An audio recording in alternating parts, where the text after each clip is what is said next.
Hello, and welcome to Nonprofit Nation. I'm your host, Julia Campbell, and I'm going to sit down with nonprofit industry experts, fundraisers, marketers, and everyone in between to get real and discuss what it takes to build that movement that you've been dreaming of.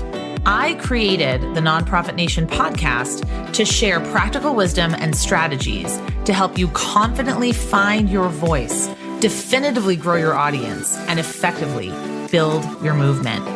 If you're a nonprofit newbie or an experienced professional who's looking to get more visibility, reach more people, and create even more impact, then you're in the right place.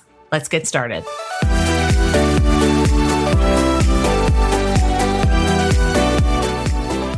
Hi, everyone. Welcome to another episode of Nonprofit Nation. Thanks so much for tuning in. I am your host, Julia Campbell, and I'm here today with one of my friends and someone I stalk online, and we're going to talk about all the things. It's Kishshana Palmer, international speaker, trainer, and coach with a 20-year background in fundraising, marketing, and talent management. Kishshana, I feel like you don't need an introduction. She's a supernova on any stage. Due to her charismatic and candid delivery, I have been fortunate enough to be at events where we were both speaking and share the stage. And it was just completely phenomenal. And we were just talking about when we first met, and it was 2018 in Erie, Pennsylvania at Nonprofit Day. And then there were mojitos, right, at Cause Camp and several million other places that we have been to together. But every single time I hear Kishshana speak, it doesn't matter if she's speaking about philanthropy, leadership, living your most authentic life, diversity, the energy that she brings to the stage, the ideas, the innovation, it's always entertaining and edifying. I love this part of the bio. I did not write this, but I wish I could take credit for it. Kishshana is an NYC girl and mother of one wonderful teenage daughter. She's the epitome of your classic 90s Queens homegirl and quintessential corner office executive. She's your daily dose of Claire Huxtable with a side of Blanche Devereaux. I mean, that is pretty incredible. In addition to her work as a speaker, consultant, event planner, she also has a podcast. Let's take this offline, the podcast for everyday leaders. And congratulations on season 3 of the podcast. Absolutely. It's coming up, dropping in September. Awesome. What's the address for that podcast? Let's take this offline.com. All right, perfect. Because we know that podcast listeners are always looking for new podcasts. So let's begin with your sort of journey, how you got involved with nonprofit work. Yeah. Listen, first of all, Julia, how did I get into this business? I think like many folks of a lady of a certain age. Lady of a certain age, yes. Not going to look for it. I had a budding career in investment banking. I was making all the coins, breaking generational curses, and darn it, my do good heart. I thought, all this money, all these nice suits and shoes, and no one is ever going to see it. I should go do something good in the world. And so I took my talents to raising money. I mean, it's that simple. And at the time I was married and I was a single lady. And my then husband, I thought he was going to have like this big old career in banking. And so I imagined myself as a trailing spouse. And so being the practical woman that I am, when I thought about what career could really help me to pick up and go, no matter where I could do it in the world, I was like, raising money. I've been here ever since, 20 plus years later. It's crazy. And you did really well at it. I know that a few times I've heard you speak, you've talked about your experience with leading fundraising teams, working on all sorts of different campaigns. And now, I mean, you're really considered a leading expert on leadership, resilient leadership, but also how to balance personal and professional wellness and well-being. And what does it mean to lead in a time where the only constant is change? Ooh, I mean, for me, it means to listen and to see. And one of the things that I have said to a few rooms that I've been in, virtual rooms, if in the last 16 months, your team has had a baby shower, a Zoom wedding, a baby reveal, a memorial, and you didn't get an invite, your people do not like you. I'm so sorry. I want you to know you are on the outside. And so when change is the only constant, folks who are really leading are clear, are vulnerable, are learning, and they are most definitely listening. They know how to read the virtual room. And I think that you see that in many an organization who has had on the upside, really, really great years around fundraising, have been able to pivot their missions, but also the folks who have failed terribly have lost staff and talent and really realized that the systems that they had been leaning on heavily for years were a whole hot mess. This was their opportunity to seize the day by shifting with the shift. So if you're leading, you're listening. So what do you think are maybe some other important characteristics of resilient leaders, things that we can bring into this next normal? Because as of this recording, and probably as of when people are listening, we are not out of it. And I did love what you said on that recent webinar with Boomerang, how what is normal and what do we, was normal even good in the first place? That's the thing. I think depending on what part of the internet you live on, your previous normal sucked. And actually, this is a whole lot better. Between folks who had to weather commutes that pulled them away from their families to folks who didn't really like their families that much or work or whatever.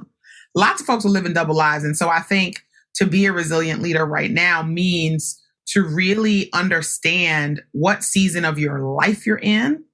I really deeply believe that before you can do a darn thing at your place of employment, you have got to have your house in order, or at least have that as a priority and pride of place in your life. And so being able to be open to new ideas, or hell, Julie, for some people, dusting off the ideas from memo number 1,245 that your junior staff member gave you 3 years ago. Hello.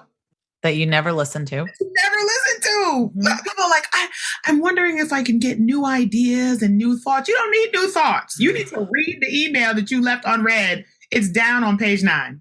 Exactly. And talking to the younger people in your organization, or even just talking to anyone at your organization.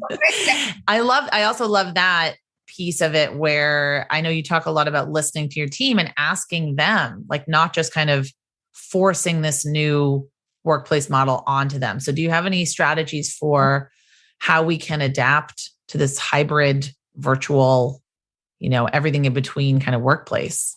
I mean, the thing is that we have demonstrated that the work will get done no matter where we put our butt in a seat. And so leaders and leaders who are choosing to be resilient, right, who are operating from a place of growth and resiliency, will realize that maybe your need to have FaceTime with folks in office was about control and trust. And that you're going to have to contend with those things, because these younger professionals and these fed up seasoned people, they will quit this job. And there are lots of organizations who are hungry for talented folks across all aspects of the work that we do in the sector who will treat your people better. So when we think about hybrid work, Julia, and coming back into work, the things that I think of specifically are being able to assess what work actually got done. Did it get done well? Right. What did we have to change in order for that to happen? Right. Is change really that bad? What resources did we realize that we didn't have, that we somehow scrambled to have, that are actually making the difference? And what do we have to let go of? Oftentimes we have delegation by abdication. Michael Hyatt talks about that all the time. Oh, I love Michael Hyatt. And when you abdicate your role in delegation, you go, Julia, she's confident. She's got it. Mm-hmm. And then you don't look up. So what I found, Julia, and I'm sure you're finding this as you're working with folks through their marketing about how to position themselves, because they are in crisis, is that leaders who had left the running of their organization completely to team members without focusing on vision, focusing on that North Star, really establishing what success looks like so that folks are clear on where they can plug in, realize that they have put down large pieces that they now don't have the muscle to pick back up. That's amazing. I love that. I think that's absolutely true. delegation doesn't mean just handing things off to people and saying, go do it. And I'm sure we've all been in that job. And I've talked about my first job as a director of development when I was hired and my office was in a separate building completely from everybody. And they really said, here is like a stack of papers. Go through these papers, go through all the grant proposals. And by the way, your job is to raise $10 million by the end of the year. Goodbye. We don't want to see you again. Make a report to the board meeting next month. And I know that the Julia now would tell the Julia of your first job, girl, well, get out. Get out. Get out right now. Run. And how many of us are in roles, right? Regardless of whether we sit in a named leadership position or that we are leading by inference or influence, where we know that the best thing we could do for our organization and just more pointedly for ourselves is to get out. I think the thing that became really clear for me over the last 18 months is that coming into the first wave of the pandemic, seeing how organizations and the individuals who run them were able to navigate all of the different challenges in real time. And then now that we're going into another big wave where folks have different decisions that they need to make with remnants of the old decisions, is that the reality is everybody doesn't need to stay. Some people need to be talking to other people about merging, closing, maybe becoming a program of another. And that's not popular. That's not popular. But if we're going to actually do transformative work in the sector, and if we really believe that we are people powered, and if we really believe that we have game-changing, life-affirming, system-moving stories to tell, you might just be a chapter in a book and not the book. So I'll give you a real pointed example. I knew that I needed to get out of being a fundraising consultant in its truest form. I don't write plans. I'm not coming in. I will coach your team on how to fundraise better if that's the executive team. But I knew I had to get out of that body of work because I wasn't best positioned.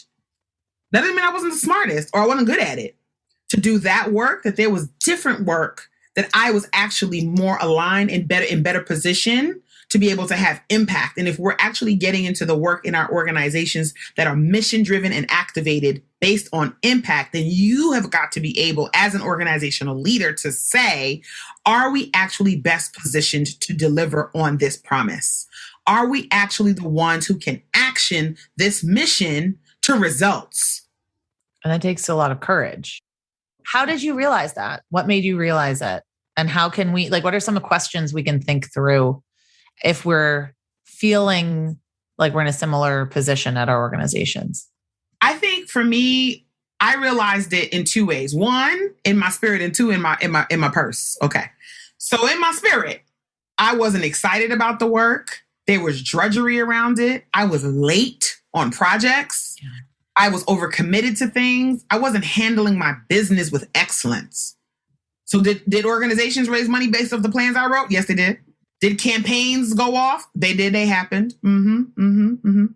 Were more leaders in position to raise funds? Absolutely. Absolutely. Was it stressful? Yep. Would folks say I don't know if that was my best experience, even though we got the result we wanted? And people like me, but there'd be some of that.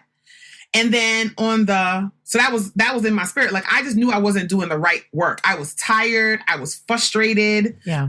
It always felt like I was dragging 100-pound bear up a hill. Oh yeah. I feel like I've been there. And so when you're doing that, get out. Right. And so then the second thing was my purse. I wasn't winning RFPs, which I don't do anymore. I don't submit RFPs. I wasn't winning contracts.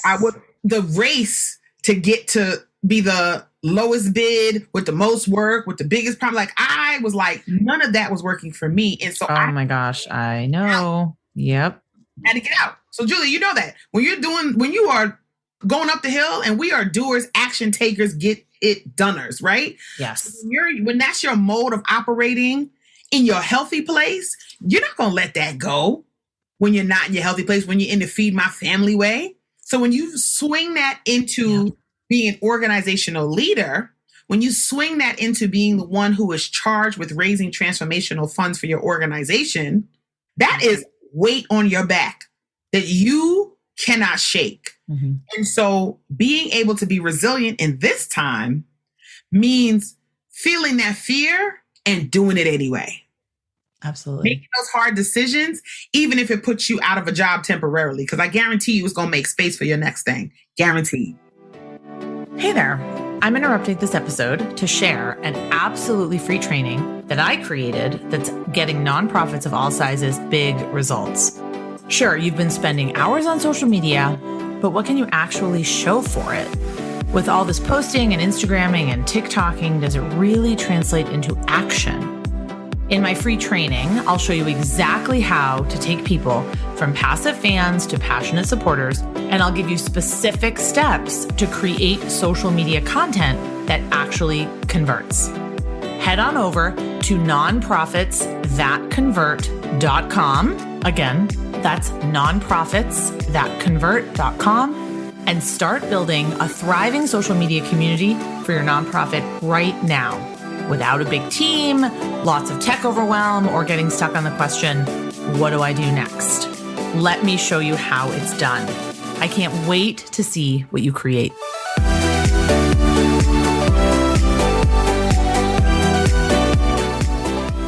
I fell into this job completely accidentally. Some people might know my story. I was laid off from my nonprofit development job, not the one that I was put in an office, but another one, when I was 8 months pregnant with my daughter, who's now 12. But I should have seen the writing on the wall, but I was so scared that I wouldn't have benefits. And, you're just terrified of what the future holds and things that are unpredictable. And the status quo, while it sucks, is pretty reliable.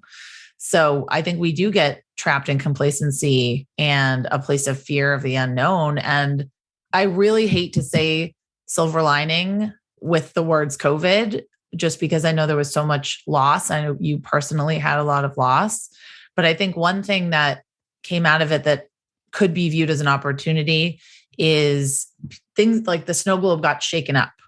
It absolutely did. Yeah. So what are some things that you saw that you hope nonprofits what do we take with us, and what do we leave behind as we rebuild our society, basically?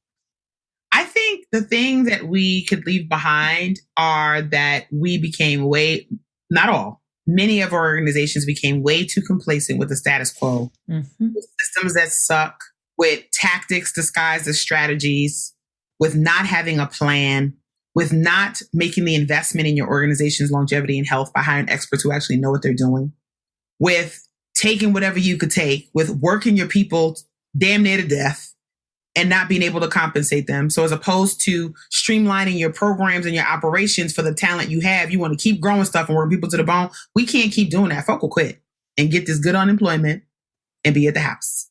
Yeah. And so leaving all of that nonsense behind, and this idea that we can be mission driven but not be in the mix of social justice. I don't care if you're mission about bees and trees and leaves, or if it's about doggies. Shout out to my dog Chanel, who I love so much. Doggies, cats, and pigeons. Or if it's about these babies, whether they're healthy or they have cancer.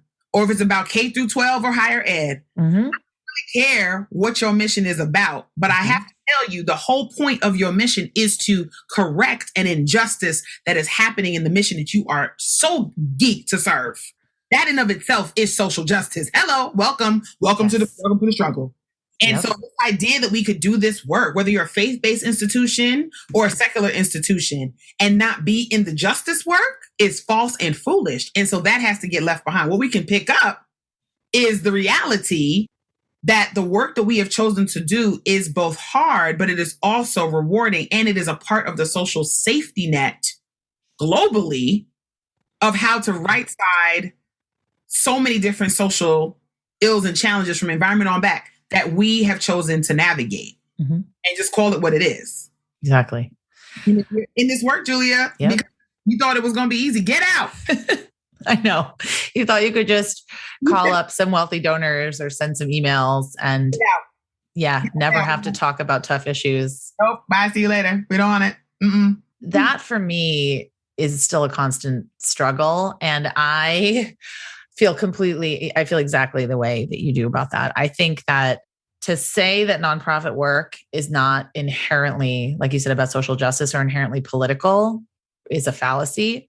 So when people hear political, they're going to freak out and they think I mean partisan, but they're very different things. So no matter what work you do, like you just said, you could be saving pigeons. Someone out there thinks that money could be better spent.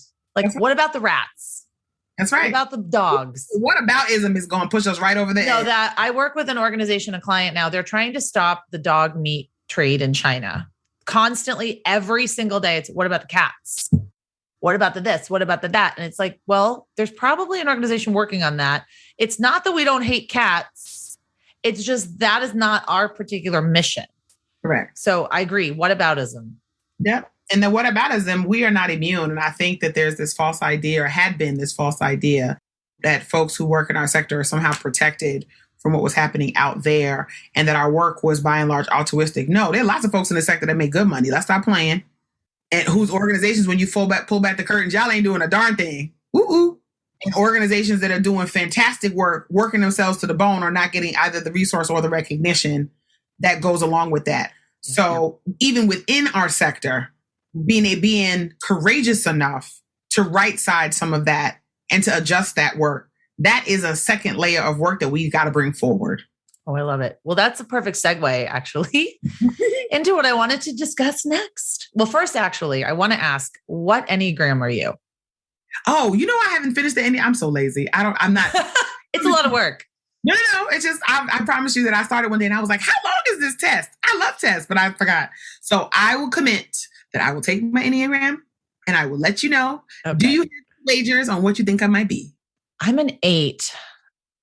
I don't know, because it's so much about what goes on under the surface, right? On the surface, I think you're definitely an 8, like outgoing, like looks like nothing bothers you. But I mean, there's so many underlying like themes and currents that I think it's really interesting. I'm actually not an expert on it at all, but what inspired me to take it actually was Mark Pittman's book, The Surprising Gift of Doubt. He talks about strengths finders, which I know you like, because you mentioned it in a webinar. And I was going to ask you about that too. Like, what are some tools that we can use, like strengths finders or the Enneagram, to really learn more about our team?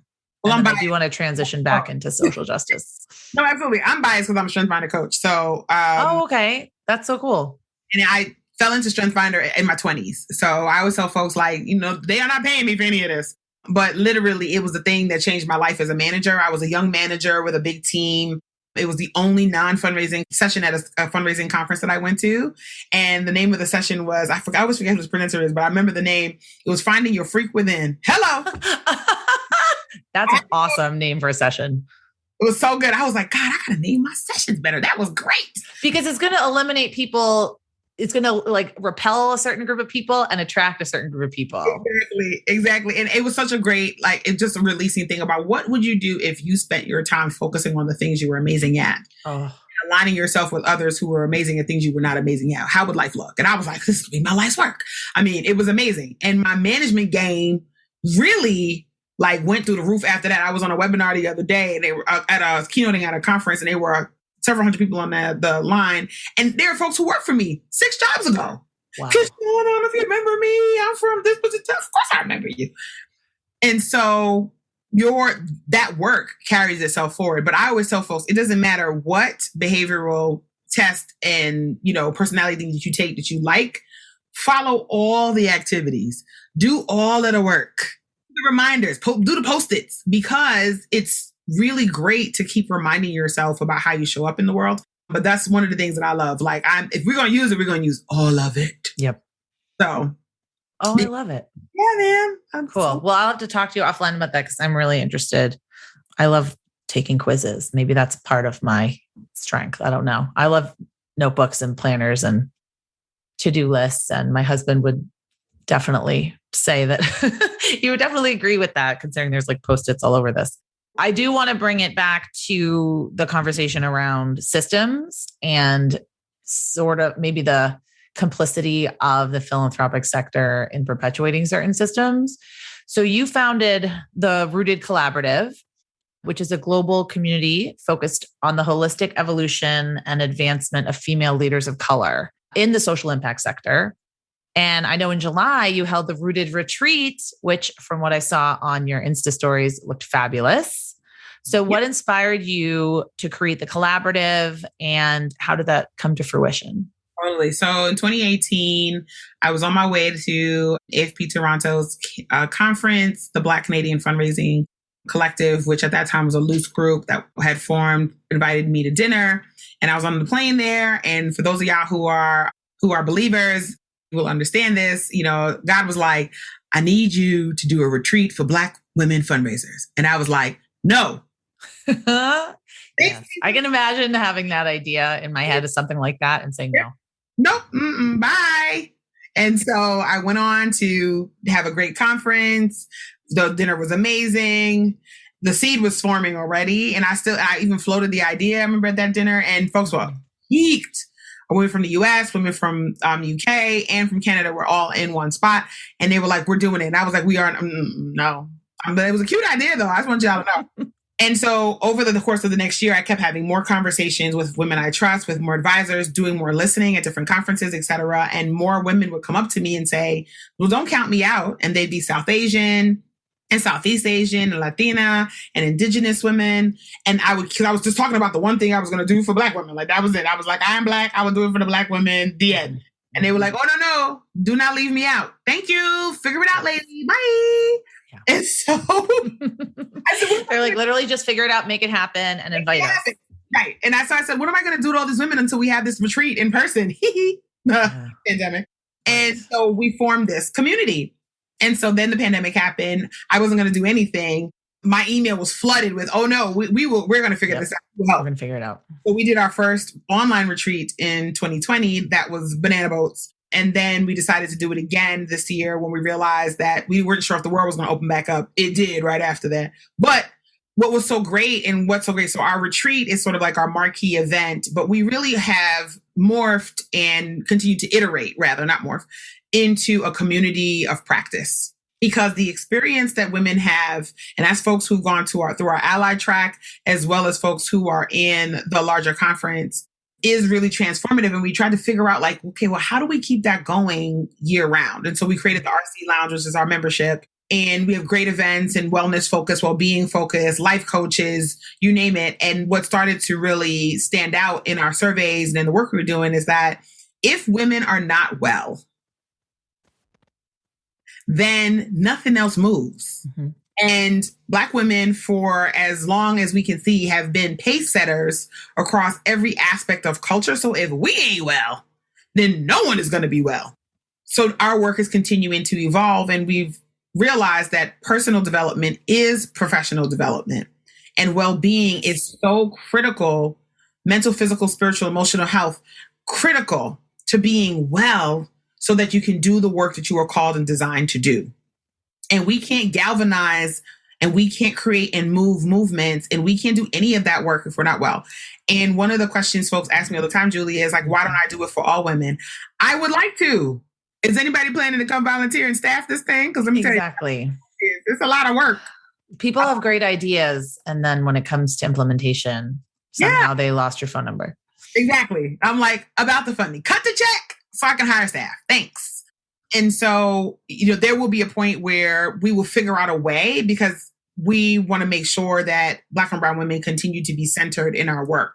And yet we understand that there have been lots of fits and starts around doing things with women in our sector.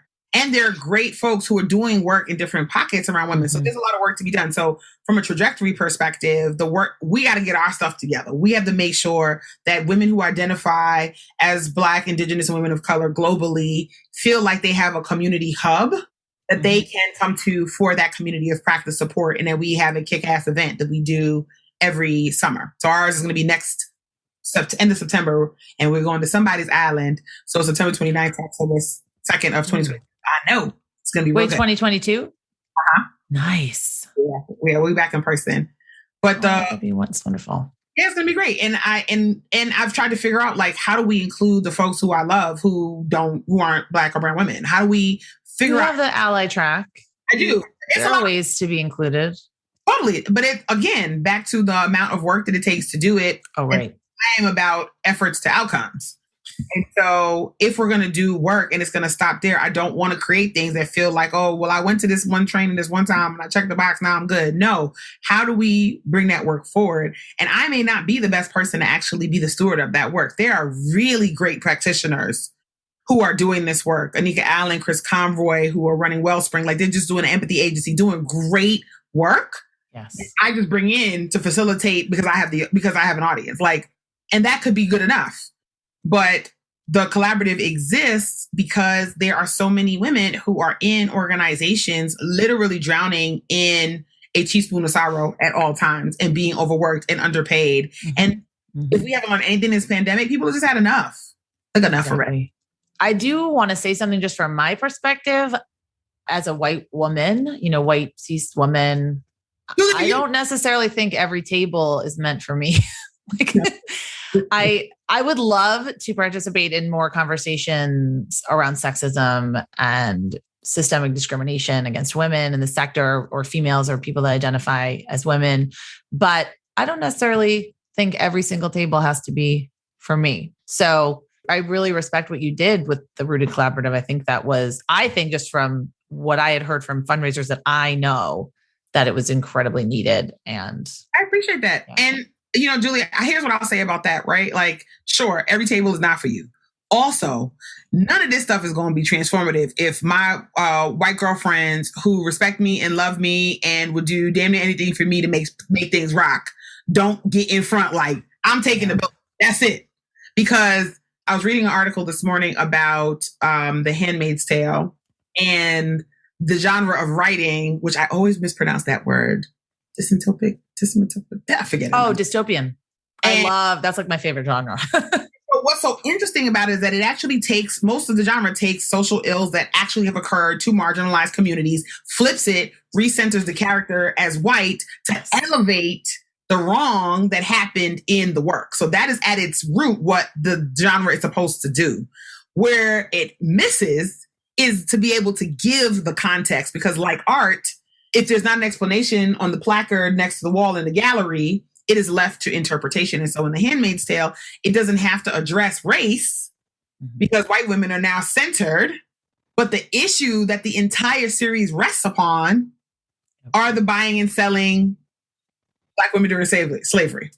Anyway, I give you that because that's pop culture example, real time, to say, I'm not trying to recenter you in my work per se, but I damn well know that if I want this work that we're having to have real long legs, not real legs, we have real legs, long legs over time, then you're going to have to be like, look, I'm mad as hell and we got to do something about this. And these people over here are not going to be treated crazy. And I'm going to, like, if that's not happening over time, then eventually it's going to be an echo chamber. And that's what I don't want.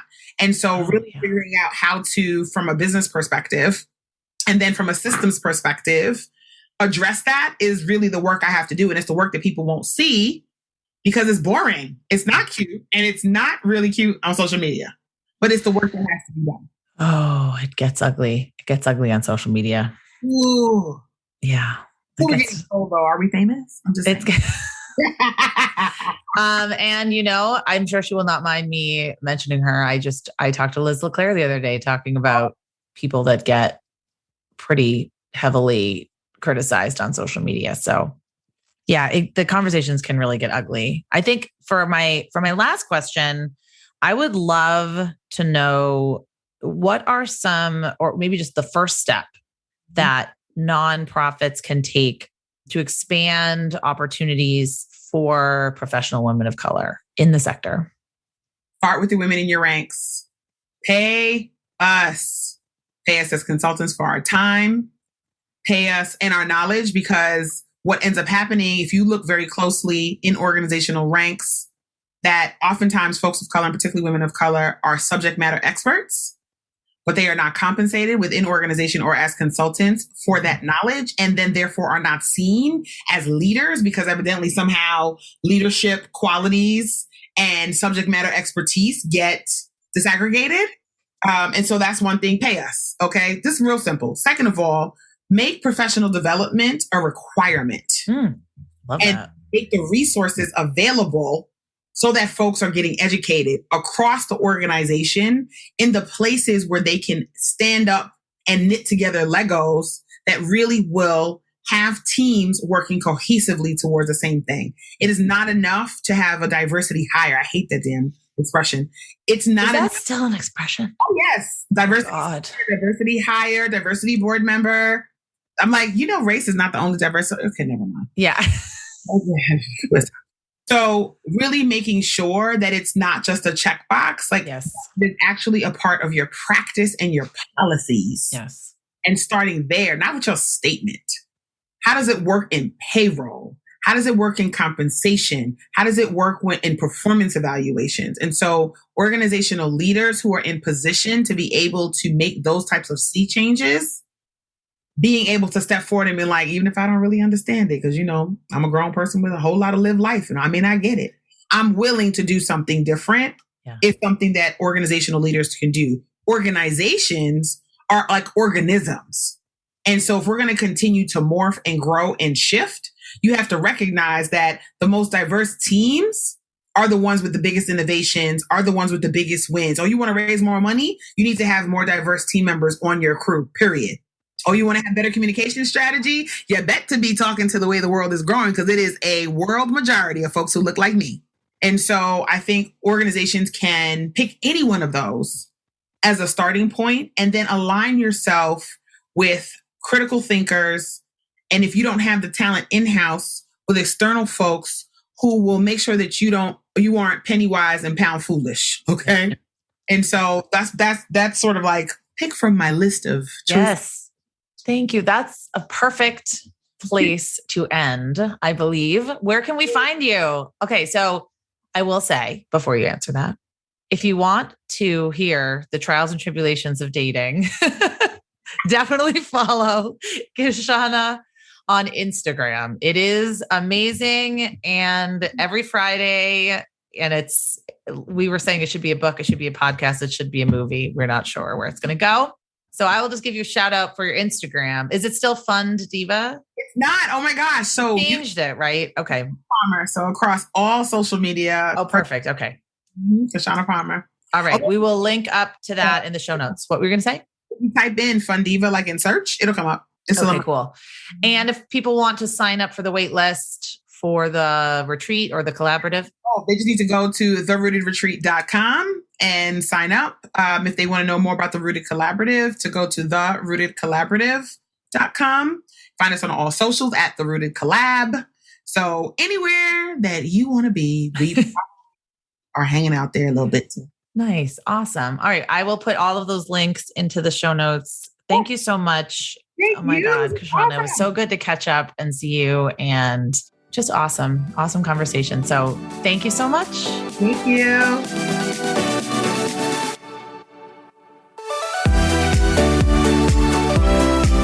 Well, hey there. I wanted to say thank you for tuning into my show and for listening all the way to the end. If you really enjoyed today's conversation, make sure to subscribe to the show in your favorite podcast app, and you'll get new episodes downloaded as soon as they come out.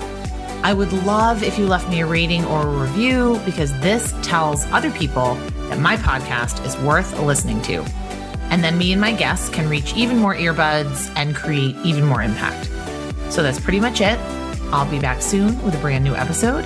But until then, you can find me on Instagram at JuliaCampbell77. Keep changing the world, you nonprofit unicorn.